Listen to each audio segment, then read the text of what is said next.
지난번에도 제가 이사야 55장의 말씀으로 말씀을 나눴었는데요. 이번 주도 그렇고 다음에 한 두 번 정도 계속해서 이사야 55장의 말씀으로 말씀을 드릴 겁니다. 오늘은 헛되지 않는 길로 제목을 갖고 함께 말씀드립니다. 혹시 길을 잘못 들어본 적이 있나요? 아마 없는 사람이 없을 것입니다. 분명히 우리는 길을 잘못 든 적도 있고 열심히 수고했지만 헛수고가 된 일도 있고 고생 참 많이 했는데 헛고생처럼 여겨질 때도 있습니다. 경험해보지 않은 사람은 아마 아무도 없지 않을까 그렇게 생각해 보게 됩니다. 이 길이 분명히 맞다고 생각했는데 막상 가보니까 아니라는 것을 깨닫게 되고 분명히 잘 될 것이라고 확신까지 했는데 하지만 제대로 되지 않는 것입니다. 되게 나중에 가서야 후회하게 되고 그래서 사람들은 그런 일을 겪으면 겪을수록 속된 말로 안전빵, 정말 안전한 길을 확인하고 가려고 하는 경향이 생기는 것 같습니다. 하나님을 잘 믿고 경외하는 사람들도 길을 늘 잘 들어서는 것은 아닙니다. 시험을 맞이하게 되고 흔들리게 되기도 하는 거죠. 시편 73편 1절에서 3절 말씀을 제가 시험에 든 한 사람의 고백으로 읽어드리겠습니다. 하나님이 참으로 이스라엘 중 마음이 정결한 자에게 선을 행하시나 나는 거의 넘어질 뻔하였고 나의 걸음이 미끄러질 뻔하였으니 이는 내가 악인의 형통함을 보고 오만한 자를 질투하였음이다. 이 사람은 참 하나님을 경외하면서 올바르게 살아가고 있었는데 하지만 마음이 크게 흔들리게 된 것은 하나님을 전혀 경외하지 않는 사람들이 형통하고 잘 되는 것이고 오히려 하나님을 경외하는 사람들에게는 참 어려운 일들이 많은 것입니다. 참 괴로워하면서 고민하다가 하지만 이 시편 후반부로 가게 되면 이 사람이 이렇게 고백하고 있습니다.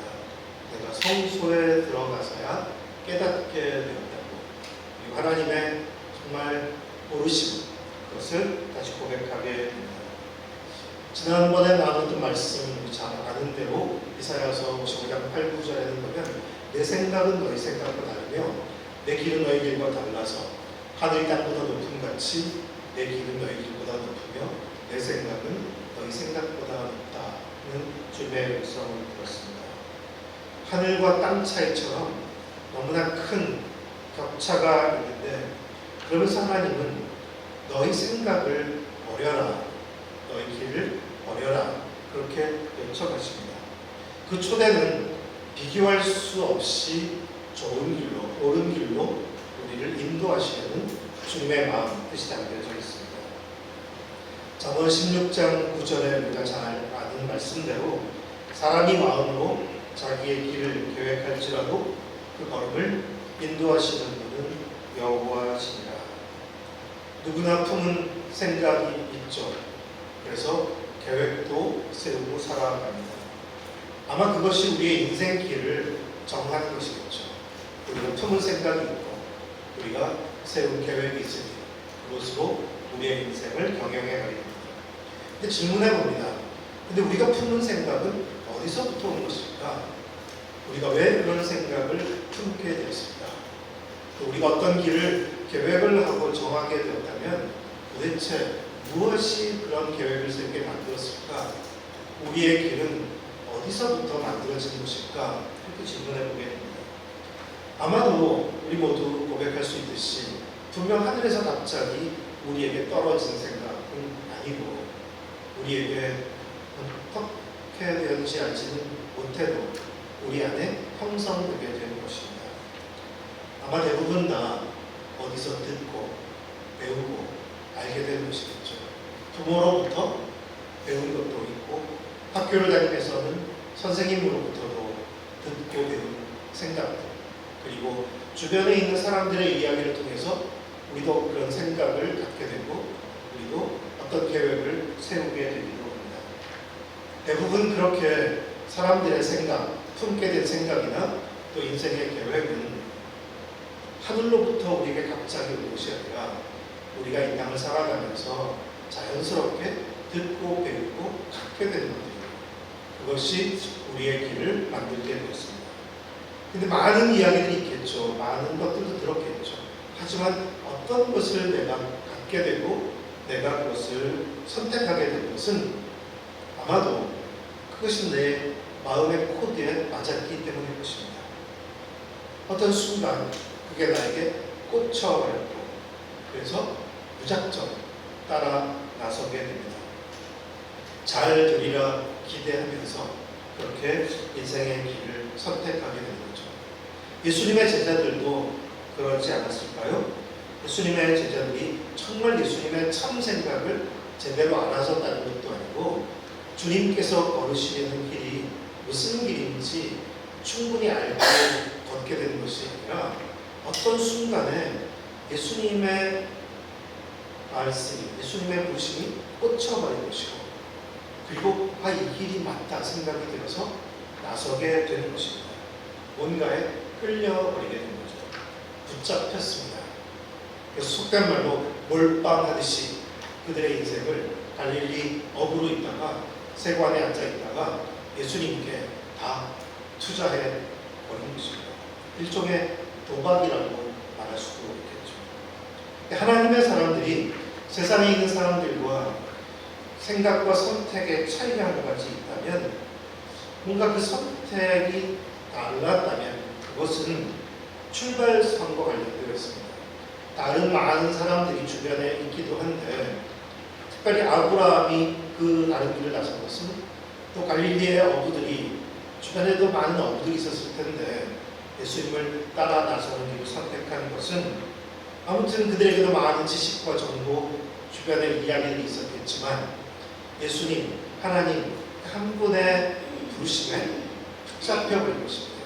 그것에 선택하고 따라 나서게 된 것이죠. 아마도 아브라함도 주변 사람들이 또 예수님의 제자들도 주변 사람들이 많이 만류하지 않았을까 싶기도 합니다. 직업 선택의 10개라는 걸 여러분들도 많이 들어서 아실 텐데요. 거기도 보면 저에게 강하게 다가왔던 것 중에 하나가 맨 끝부분에 이런 말씀이 있죠. 부모나 아내나 약혼자가 결사반대를 하는 것이면 틀림이 없다. 무조건 가라. 사실 그런 말씀은 보통 사람 같으면 사실 하지 않을 선택인데 정말 주님을 따르는 길이 참 낯설고 다른 길이라는 것을 좁은 길임을 우리에게 보여주고 있습니다. 근데 그렇게 아브라함이 선뜻 나섰고 또 갈릴리의 어부들이 세관의 세리가 선뜻 예수님을 따라 나섰다고 해서 그들의 선택이 세상 사람들과 달랐다고 해서 정말 그들의 인생길이 정말 달랐던 것일까? 라고 질문한다면 그렇지 않습니다. 분명 믿음으로 출발하긴 했는데 하나님께 주님께 붙잡혀서 거기에 나의 인생을 올인했는데 하지만 그들도 막상 길을 걷기 시작하면서 흔들리기 시작합니다. 아브라함도 생각지 않았던 기근을 만나면서 흔들리게 된 것이고 그리고 계속 찾아오는 염려 때문에 아내를 뺏길까봐 누이라고 둘러대면서 위기를 모면하려고 하게 되고 또 하나님은 나의 자손에 대해서도 복을 약속하셨지만 실제로 아들은 생기지 않으니 아브라함은 또 다른 생각들이 떠오르게 된 것이고 결국 아내의 조언도 있고 해서 여정을 통해서 아들을 얻게 되기도 하는 거죠. 분명 부르심 때문에 출발, 선택은 대단했지만 그렇다고 해서 그의 인생길이 다시 안전하기만 한 것이 아니라 흔들리고 있었던 것입니다. 아마 안전을 기대하고 또 형통을 기대했기에 흔들리게 되는 것이었겠죠. 이스라엘 백성도 그랬다는 것을 우리는 알고 있습니다. 하나님은 분명히 그 백성에게 다르게 살라는 구별되게 살라는 말씀을 주셨지만 가나안에 정착한 백성들은 결국 주변 사람들이 더 좋아 보였고 우리는 제대로 살지 못하는 것 같아서 부러워서 따라가게 되었고 그들의 길은 흔들거려 보였습니다. 그렇게 우리가 세상 속에서 믿음을 갖고 있든 믿음을 갖고 있지 않든 우리가 세상 속을 살아가는 우리는 세상 속에서 자리를 잡고 선택하며 사는데 거기서 우리 마음의 움직임들을 살펴보게 됩니다. 믿음의 사람들도 잘 세상 속에서 살아가다 보면 마음이 참 무거워지고 또 메말라질 때가 찾아오게 되죠. 영적으로 목마르고 배고프게 됩니다. 이게 맞나? 정말 내가 제대로 살고 있는 건가?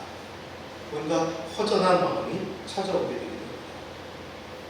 또 세상에서 때로는 크게 성공한 그리스도인이라 하더라도 내가 잘 살게 되었고 또 많은 사람들이 주목해 줄 만한 그런 삶이 되었다 하더라도 내면 깊은 곳에서는 목마름 또 배고픔이 찾아오게 됩니다.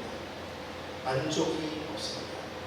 선택을 잘못 선택한 사람들도 그렇고 선택을 잘하고 있는 사람들도 그렇기도 합니다. 우리 안에 있는 깊은 목마름 그 이유가 무엇일까? 우리는 질문해 보게 되기도 합니다. 오래전에 저희가 이제 탈북 청소년들과 함께 사역을 할 때 저희가 함께 중학교 3학년 때부터 살았던 한 아이가 있는데 그 아이는 사실 참 아픔도 많이 가졌던 아이였어요. 부모가 북한에서 다 죽었고 그리고 할머니랑 같이 왔지만 그 할머니도 그만 한국에서 투신 자살을 해버리게 됐고 이 아이도 어두운 마음에 자살 충동으로 시도도 해봤던 그런 아이였어요. 하지만 이 아이가 좀 남달랐던 것은 친구들과 곳곳으로 떠돌아다니는 것을 좋아했기보다는 혼자만 어떤 생각에 많이 깊이 머물러 있는 아이 같았고 그리고 이 청년이 되면서도 다른 친구들은 술, 담배 다 하지만 얘는 안 하더라고요. 그리고 교회는 꼬박꼬박 잘 나왔어요. 나중에 결국 대학도 가고 그리고 대학 후에 직장도 얻었어요. 그리고 또 대부분의 탈북 청년들은 하지 않을 봉사활동도 하기 시작했어요. 교회에서 예배 공동체를 섬기고 예배에서 뒤에서 섬기는 소중한 일들도 하면서 좀 특별한 사람도 많이 받게 됐습니다. 그런데 이 친구가 갑자기 방황을 하게 됐어요.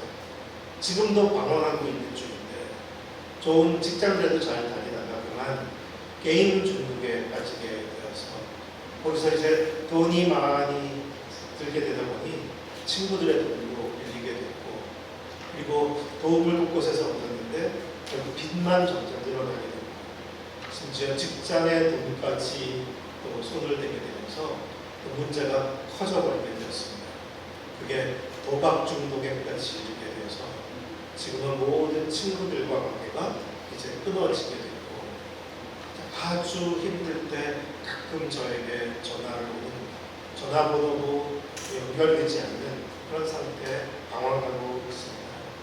아마 그 아이의 마음 깊은 곳에 목마름이 얼마나 클까 그런 생각을 해보게 됩니다. 열심히 그래도 바르게 살려고 애를 썼던 시간들도 있었는데 지금은 한없이 이렇게 목마른 어리석은 길을 걷고 있는 것입니다. 그런 인생들에게 하나님께서 주시는 부르심의 말씀이 오늘 기록되어 있습니다. 1절과 2절의 말씀을 다시 한번 읽어보겠습니다. 오라 너희 모든 목마른 자들아 물로 나오라. 돈 없는 자들아 오라. 너희는 와서 사 먹되 돈 없이 밥 없이 와서 포도주와 젖을 사라. 너희가 어찌하여 양식이 아닌 것을 위하여 돈을 나눠주며 배를 위하여 할 것을 위하여 수고하느냐. 내게 듣고 들으셨자 내게 너희가 좋은 것을 먹을 것이며 너희 자신이 기름짐으로써 좋음을 얻으리라. 우선 하나님의 초대입니다. 하나님은 우리를 부르시는 하나님이시죠. 물로 나오라. 너희를 목마르게 하지 않는 물로 나오라. 너희를 배고프게 하지 않는 내게로 나오라 말씀하고 있습니다. 너희의 생각이 사실 잘못되었던 것이고 너의 길이 잘못되었던 것이고 그 생각과 길을 버리고 이제 내게 듣고 또 들어라. 우리의 인생이 결국은 언젠가는 거의 예외 없이 후회하는 시간이 찾아오는 것 같습니다. 우리의 선택에 대해서 후회가 얼마나 빠른가 늦은가의 차이겠지만 실제로 어떤 사람도 생각을 처음부터 끝까지 잘할 수 있는 사람도 없고 길을 결코 방황하지 않고 잘 걸어만 갈 수 있는 사람은 없을 것입니다. 하나님은 그런 우리의 인생이 스스로 생각을 품고 길을 정해서 가도록 허락해 주시긴 하지만 계속 노크하시면서 내게로 오라고, 내게로 오라, 물러나오라, 하나님께로 초대해 주십니다. 그것이 하나님의 첫 번째 초대라면 두 번째 초대는 말씀으로의 초대입니다. 내게 듣고 들을지어다, 내게 듣고 들을지어다. 하나님의 말씀으로 초대하고 있습니다. 우리가 그동안에 품고 지니게 되었던 생각들 있었지만 그것이 너의 과거의 경험이든 배운 지식이든 주변 사람들의 의견이든 그런 것들 다 이제는 지나가게 해버리고 계속 그런 것 있기도 하겠지만 귀담아 듣지도 말아라. 내게 듣고 들을지어다. 하나님의 말씀을 들으라고 말씀하고 있습니다. 처음 출발할 때 그 말씀 때문에 출발했던 것처럼 중간에 또 많이 방황하지만 다시 하나님의 말씀을 들어라, 말씀을 듣고 들으라고 부탁하고 있습니다. 사실 말씀에 대한 신뢰, 하나님의 약속에 대한 신뢰가 가장 중요한 것이 아닐까 그렇게 생각하게 됩니다. 10절과 11절 말씀에 대한 하나님의 약속에 대한 말씀을 다시 한번 함께 읽겠습니다. 이는 비와 눈이 하늘로부터 내려서 그리로 되돌아가지 아니하고 땅을 적셔서 수출이 나게 하며 싹이 나며 파종하는 자에게는 종자를 주며 먹는 자에게는 양식을 주는 것 같이 내 입에서 나는 말도 저같이 헛되이 내게로 되돌아오지 아니하고 나의 기뻐하는 뜻을 이루며 내가 내 길에 통통함이니라. 하나님의 약속, 하나님의 말씀은 반드시 이루어진다. 하늘에서 비와 눈이 내려서도 그냥 되돌아가는 것이 아니라 토지를 적시고 싹이 나게 하고 파종하는 자에게는 종자를 주고 먹는 자에게는 양식을 준 다음에 돌아오는 것처럼 하나님의 입에서 나온 모든 약속, 하나님의 말씀들은 결코 헛되지 않다. 반드시 하나님의 기뻐하시는 뜻을 이룰 것이고 형통하게 하나님께서 보내신 목적을 이루어낼 것이다 라고 말씀하고 있습니다. 다시 아브라함을 생각해보죠. 아브라함은 복을 약속으로 받았지만 그가 만나게 된 것은 기근이었습니다. 복과는 너무 거리가 멀어 보이는 상황을 만나게 된 거죠. 그리고 하나님은 자손들을 약속하셨지만 아들이 없다는 것은 약속하고는 전혀 어울리지 않는 상황이었습니다. 그래서 흔들렸던 것이죠. 하지만 하나님의 말씀이 결국 홍수표를 날렸던 것도 아니고 하나님의 말씀이 사라지는 것도 아닙니다. 하나님의 말씀은 그에게 그대로 주어져 있었던 것이고 그가 이제는 중요하지 않게 여겼을 뿐이지 하나님은 계속 그에게 말씀하시는 분이었습니다. 그리고 하나님은 약속하셨던 말씀을 어떻게 신실하게 아브라함의 삶에서 지켜가고 있었는지 아브라함에게 복을 주실 때 약속하시기를 내가 너를 축복하는데 너를 축복하는 자고 내가 축복하고 너를 저주하는 자가 있으면 내가 그를 저주하겠다 하셨습니다. 그것은 특별한 보호를 약속해 주신 거죠. 누가 너한테 잘해? 누가 걔한테 잘해줄게. 누가 너한테 못되게 굴어? 내가 그 녀석 손봐줄 거야.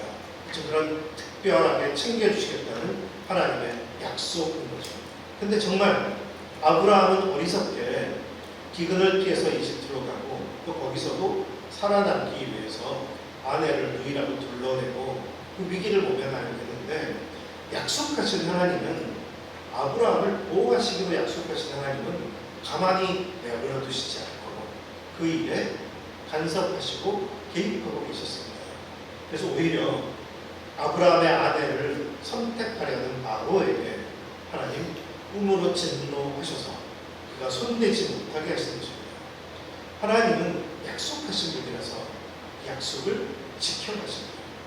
아브라함에게 누가 위험을 가져다 준다면 내가 막아서겠다라는 것입니다. 하나님은 그렇게 성실하신 하나님이셨던 것이죠. 그리고 아브라함에게 복의 근원이 될 것이라고, 너를 통해서 땅에 있는 모든 족속이 복을 받게 될 것이라는 말씀도 하셨죠. 아브라함은 그런 말을 듣긴 했지만 하나님께서 그걸 어떻게 이루어 가시는지는 알 수가 없었습니다. 나중에 아브라함이 나이가 많이 든 노후 시간에는 헷 족속 가운데서 살아갈 때 결국 아내가 먼저 세상을 떠나고 아내 매장할 옷을 필요하게 됐을 때 혹시 그곳에 있는 매장지 하나라도 얻을까 살까 싶었는데 그때 그 사람들의 한 말이 참 특별했습니다. 당신은 여호와께서 우리 가운데 보내신 방백이라고, 그러니 원하시는 대로 어떤 땅이든지 쓰셔도 된다는 것이었습니다. 도대체 아브라함이 어떻게 그곳에 살아왔기에 사람들은 헷 족속 사람들이 그렇게 말했을까요? 아브라함은 그들 족속에게 이방인 나그네였습니다. 누구도 특별하게 알아줄 사람은 아니었던 거죠. 그런데 하나님께서는 아브라함에게 약속하셨던 하나님은 약속을 이루어가고 계셨던 것입니다. 아브라함을 사람들이 보면서 저 사람은 참 우리와 좀 다르다. 뭔가 뒷배가 있는 것 같다. 그리고 아브라함에게서 들은 말이 참 맞는 것 같다. 아브라함의 이야기가 소중한 하늘의 지혜 같고 정말 우리에게 너무나 소중한 가르침을 주는 사람으로 다가와 있었던 것입니다. 그래서 아브라함이 결국은 함께 있었던 헷 족속에게 복을 주고 있었던 것이죠. 그렇게 하나님은 아브라함을 처음 부르셨을 때 그에게 주셨던 약속의 말씀, 그 약속을 정말 성실하게 지켜가고 계셨습니다. 아브라함이 놓쳤을지 몰라도 하나님은 기억하고 그 말씀을 계속 진행해 가고 계셨던 것이죠. 요셉도, 창세기의 요셉도 그렇잖아요. 그가 어렸을 때 꾸었던 꿈, 그것은 하나님께서 그에게 주신 것인데, 하지만 그가 마주하게 된 상황은 그 꿈과는 아무 상관이 없는 상황이었습니다. 구덩이에 던져졌고 형들의 미움으로 결국 이방 땅의 종으로 팔려가 버렸고, 종살이를 하다가 또 억울하게 감옥의 수감자가 되어버렸고, 이 모든 상황들은 그가 어렸을 때 하나님께서 그에게 주셨던 꿈과는 전혀 조금도 어울리지 않는 상황이었습니다.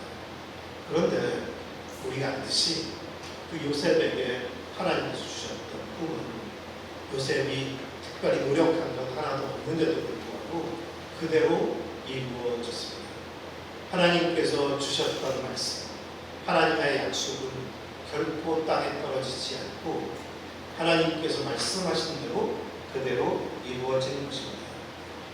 그렇게 하나님은 선하신 분, 신실하신 분, 우리에게 주신 말씀, 약속들을 변경하지 않으시고 이루어 가시는 하나님이십니다. 그러니 이제 우리가 말씀으로 계속 초대받았기에 말씀을 따라 살아가는 것이 너무나 복된 일이겠죠. 그럼 마지막으로 우리에게 그럼 선택해야 할 것이 있다면 무엇일까? 말씀을 이제 받고 말씀을 소중히 여기는데, 우리가 소중히 여겨야 될 것은 하나님의 말씀을 마음에 둔 채 그저 우리에게 주어진 일상을 하루하루 묵묵히 성실하게 살아가는 것입니다. 꿈을 성취하려고 애쓸 필요 없습니다. 하나님의 약속이 내 삶에서 빨리 이루어지도록 하기 위해서 내가 이리저리 좌충우돌할 필요가 없습니다. 아브라함에게 주신 약속은 하나님의 때에 하나님이 이루어 가시는 것이지, 아브라함이 어떤 선택을 해야 더 빨리 주어지고 늦어지고 그러는 것이 사실 아닙니다. 요셉이 그의 꿈을 이루게 되는 것은 그가 했던 역할은 어디에 어떤 상황에 처하든지 거기서 묵묵히 하나님을 기억하며 성실하게 살아갔던 것밖에 없습니다. 보디발의 집에서도 억울했겠지만 억울한 마음이 아니라 하나님께서 아시겠지. 하나님께서 나에게 이 멍에도 매라고 하셨나 보다. 그래서 신실하게 종의 멍에를 맨 것이고 수감자가 되어서도 너무나 억울한 고발을 당한 것이지만 그래도 요셉은 억울한 마음으로가 아니라 하나님께서 나를 이렇게 이 일도 겪게 하셨나 보다 하면서 충실한 마음으로 옥에 있는 한 사람, 수감자로 살았던 것입니다. 그것이 얼마나 소중한 태도였을지 보게 됩니다. 저희 부부가 아주 오래전에 어떤 예언하는 분을 통해서 들었던 제 아내에 대한 얘기 중에 특별한데, 아내가 흑인 여성들과 함께 모여서 예배를 드리는 그런 그림을 얘기해 준 거였어요. 근데 저희는 그때 흑인들은 아는 사람 하나도 없었고, 그리고 저희가 캐나다에 있을 때도 늘 백인들과 함께 있었던 것이고, 주변에 흑인들이 있지도 않았었고, 다시 한국에 돌아와서도 탈북자들은 우리랑 똑같이 생겼고, 그리고 그 다음에는 또 보스턴으로 가서 좀 사역을 도와달라고 보스턴에 갔더니 거기도 다 교민들이 있고, 거기서 거리에서 만나는 사람들도 여러 인종이 있어도 우리와 특별히 가까이 연결된 사람들이 아니고, 파키스탄으로 갔을 때 거기는 피부가 좀 덥긴 하더라고요. 그래서 처음 제 아내가 여기 파키스탄 자매들 사이에 앉아있는 것을 봤을 때 그때 그 예언이 이건가 싶었었어요. 그런데 흑인은 아니었거든요. 우리보다 조금 더 더울 뿐 사실 다 아시아인이었던 거죠. 근데 저희는 처음 이번에 평택에 와서 이 사역을 할 때도 주로 중앙아시아에서 온 그 고려인들, 그 아이들을 위한 도움이 필요해서 일을 한다고 생각하고 왔었는데, 막상 길버 센터를 열고 나니까 한국어를 배우러 오는 사람들이 흑인들이 주로 찾아오게 된 것이고, 결국 그래서 종종 보면은 아내가 아프리카 자매들 사이에 앉아 있는 것이었어요. 참 신기하다는 생각이 들었습니다. 우리가 어떤 선택을 하는 것도 보게 되고, 우리가 그 꿈이 이루어지기를 바라면서 어디론가 가고 그랬던 것이 아니라 그저 우리에게 부탁받은 일이 있으면 하고 주어진 일을 묵묵하게 했을 뿐인데, 하나님은 우리에게 오래전에 주신 어떤 말씀, 약속, 꿈, 그것을 정말 신기하게 이루어 가시는 분이라는 것을 다시 한번 깨닫게 됩니다. 사랑하는 여러분, 누구도 헛된 길을 걷고 싶지는 않을 것입니다. 우리도 헛되지 않은 길을 걷기를 소망합니다. 그러기 위해서 계속 우리를 초대하시는 하나님께로 나아가고, 무엇보다 그분의 말씀으로 초대하셨기에 그 말씀에 귀를 기울이고 듣고 또 들으며 살아갑시다. 그리고 그 말씀은 반드시 이루어질 것이기에 그 말씀을 마음에 간직한 채 우리에게 이 땅에서 주어진 하루하루의 일상을 평범하게 묵묵히 계속 감당하며 살아가는 것입니다. 그것이면 충분하다고 저는 믿습니다. 하나님께서 예상하지 못했던 시간에 상황 속에서 우리에게 하나님의 약속들이 하나도 빠짐없이 이루어지고 있다는 것을 깨닫게 하실 것입니다. 그 약속을 따라 살아가는 우리 모두가 되기를 주님의 이름으로 축복합니다. 기도하겠습니다. 하나님 아버지, 저희를 부르셔서 감사합니다. 하나님께로 부르셔서 하나님을 알게 하시고, 또 말씀으로 부르셔서 말씀에 귀를 기울이고 말씀을 따라 살려는 마음을 주셔서 감사드립니다. 주님, 저희가 세상의 수많은 사람들 가운데 섞여 살아가지만 수많은 생각들과 수많은 길들이 소개되고 펼쳐져 있지만, 우리가 선택하고 걷는 길은 하나님의 생각을 마음에 두고 주님께서 우리에게 말씀으로 가르쳐 주신 그 길을 걷는 것이기에 그 길을 계속 뚜벅뚜벅 걸을 수 있게 도와주시옵소서. 주님의 성령으로 우리를 충만케 하여 주시고, 때로는 비록 우리에게 놓여진 모든 상황과 모든 일들이 하나님의 말씀과는 전혀 관계가 없어 보이고 버겁고 힘들다 하더라도 겸손히 묵묵히 우리에게 주어진 일상의 삶을 잘 감당해내게 하여 주시옵소서. 하나님의 약속은 반드시 신실하신 하나님께서 이루실 것을 신뢰합니다. 우리 각 사람에게 주신 하나님의 약속과 말씀들이 이루어질 것을 소망하며 주님의 약속을 붙들고 살아가는 우리 모두 그리고 우리 공동체 되게 하여 주시옵소서. 예수님의 이름으로 기도드립니다.